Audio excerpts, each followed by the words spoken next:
What's up, everybody? Matt Gajewski here, back again with the Odd Shopper channel.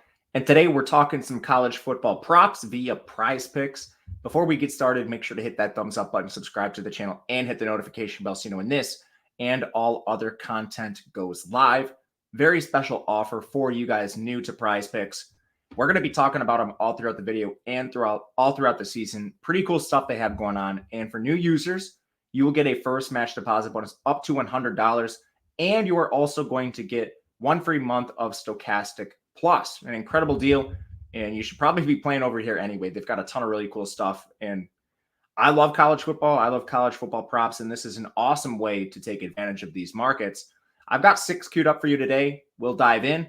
I loaded these on the screen ahead of time, so I didn't have to click around the lobby. We'll start with Riley Leonard. Duke takes on Northwestern. Riley Leonard has a passing prop of 220 yards. Very low in my opinion. Honestly, I think the game total is just low in general. It's at 49 points, 48.5. Both these teams play fast. Northwestern's 35th in pace. Duke is 48th. Both these teams have an elevated pass rate. Northwestern kind of by necessity, but they also crushed UTEP last week. Still seeing them come in at a 53% pass rate is solid here. And then Duke, despite playing Lafayette and crushing Clemson, honestly, they're passing 53% of the time. That's not all that different from last year. And Northwestern certainly doesn't scare you on the defensive side of the ball. Duke's a bit of a different story. But what we've seen from Duke so far this year is that they're not going to just ground and pound their way to a win when they have leads. And Riley Leonard has been a hyper-efficient passer, not just this year, but last year as well. Healthy receivers with Jalen Calhoun, Jordan Moore, and Samir Higgins. Not to mention, Jalen Calhoun's had a bit of a rough start to the year. He's dropped a lot of balls, leaving some yards on the table for Riley Leonard. We're going to go over 220 yards with this atrocious Northwestern pass defense on the other side. Second, I have Carson Beck over 252.5 passing yards. This would actually be my 5th favorite prop. So if you're playing like just 2 of them, this is one I would leave off, but just the passing yards. We'll talk about him ahead of the receivers, but again, I would rank this 5th. With Beck, there's a bit more unknown for him in this team.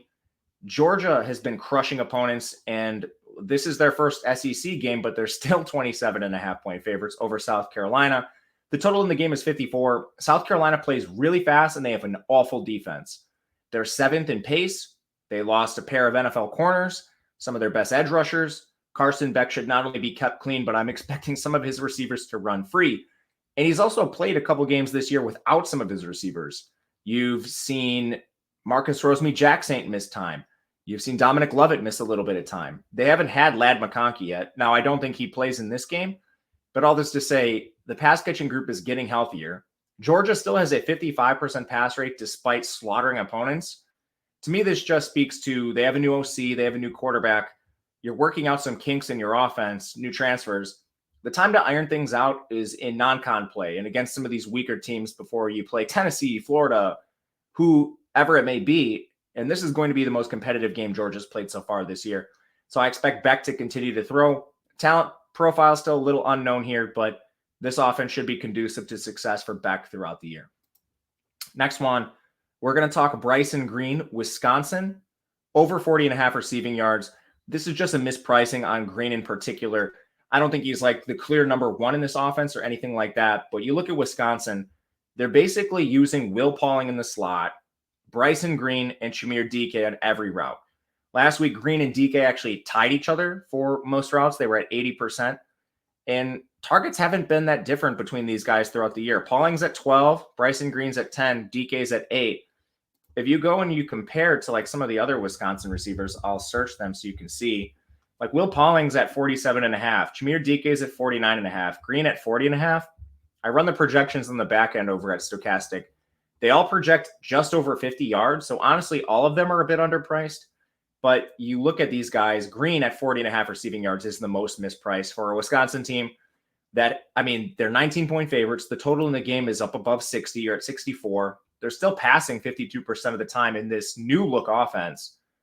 You should get Bryson Green at a very, very nice price here. 50 or 40.5 yards towards the over, something I really like. Next one, we move to Minnesota. Under 50.5 receiving yards on Corey Crooms.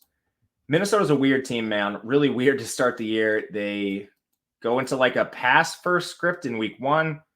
Week 2, they slaughter Eastern Michigan and give their freshman running back Darius Taylor 33 carries.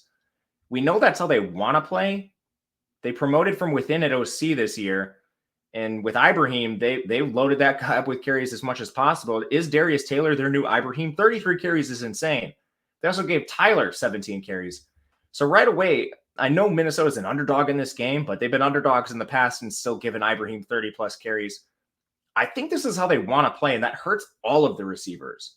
From there, Crooms is at risk of getting squeezed for a couple reasons. They've had a couple injuries at receiver. Daniel Jackson's played on 95% of the routes, and I don't see him coming off the field. But you've only had Chris Ottman-Bell play 1 snap this year. If he comes back, he's going to be a full-time receiver ahead of Corey Crooms. And they're still using a ton of 12 personnel. Like Brevin Spanford, he's on the field almost every play. And then Nick Callerup is playing a ton too. He doesn't have any targets, but Nick Callerup's going to be on the field blocking, and that hurts the receiving position. And it's not going to hurt. It's not going to hurt Chris Ottman-Bell. It's not going to hurt Daniel Jackson. Who I think it's going to hurt is Corey Crooms. So you're looking at a guy who could potentially be squeezed from multiple directions at the receiving position here. Under 50.5 receiving yards. This is one I like a lot. Last one, actually, I'll give you a bonus one at the end. So not the last one we'll talk about, but second to last one. Brian Thomas, LSU receiver, over 54.5 receiving yards. I personally just love the over in this game in general. It's at 54 points, 9.5-point spread in favor of LSU. I mean, there's a ton of reasons to love this LSU passing attack here. They've been explosive, and they're passing 60% of the time. They're 11th in pace. So this is an up-tempo, pass-first offense. They had success against Florida State, who has a much better secondary than Mississippi State, who's replacing a ton of guys on the back end. Now, it hasn't really shown up yet. Arizona did carve them up through the air, but they also committed 4 turnovers, leading to their own demise. Now imagine what Jaden Daniels, who takes care of the ball, is going to do. You look at the routes for this team. You have Malik Neighbors at 85%, Brian Thomas at 81%. The targets, not too different. Neighbors, 19, Brian Thomas, 15. Brian Thomas actually leads the team in yards. He's been more efficient. A lot of that came on one big play. But you go up and you look at the props for these guys. Brian Thomas at 54.5 receiving yards, Neighbors at 73.5. There's just no excuse for the gap being this wide. Neighbors is honestly a little bit of a value himself, but Brian Thomas at 54.5 receiving yards, who is he competing with? Kyron Lacey, 68%. I mean, tight end Mason Taylor's banged up and might not play in this game. They don't use a clear wide receiver 3.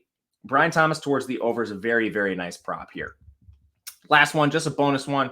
If you don't love Carson Beck, this is a little risky, but one I do like is Jo'quavious Marks, over 69.5 rushing yards. This is risky because Mississippi State's best path to victory is trying to win against that weak LSU secondary. Not necessarily weak. It's young. It's rebuilt. We don't know. But Mississippi State has a 34% pass rate in their new look offense. They're no longer air raid, and they're slow. They're 116th in pace. That's now led to 19 and 24 carries in back-to-back games for Joe Marks. The only worry I have here is if they get down, what does this offense change? Do they morph into a pass-heavy attack? Do they morph and play to the strengths of their offense against a weak LSU secondary? I don't know, which is why I ranked this 6th. But if you were to tell me they continue this run-heavy approach against LSU, over 69.5 would be my 6th favorite prop on the board. As you can see, a number of ways to play these props. For 5, you automatically get put into the flex play. But say you only like 4 of these. And again, I would rank the top 4 here. Brian Thomas, Corey Crooms, Bryson Green, and Riley Leonard, my very clear 4. You can do 2 things. You can play the power play. That means you need to get all 4 correct. You get paid out 10x. Or you can play the flex play. Little flexibility here. You only need to get 3 correct. That pays out 1.5. But if you still get all 4, it pays out 5x. I personally like the power play, but I also like playing 5 props in a lineup. So a couple different ways to use PrizePicks. Check them out. Let me know in the comments if you like a prop. And if you have a question, reach out to me on Twitter. Otherwise, we'll see you guys next week. Good luck. Have a good day.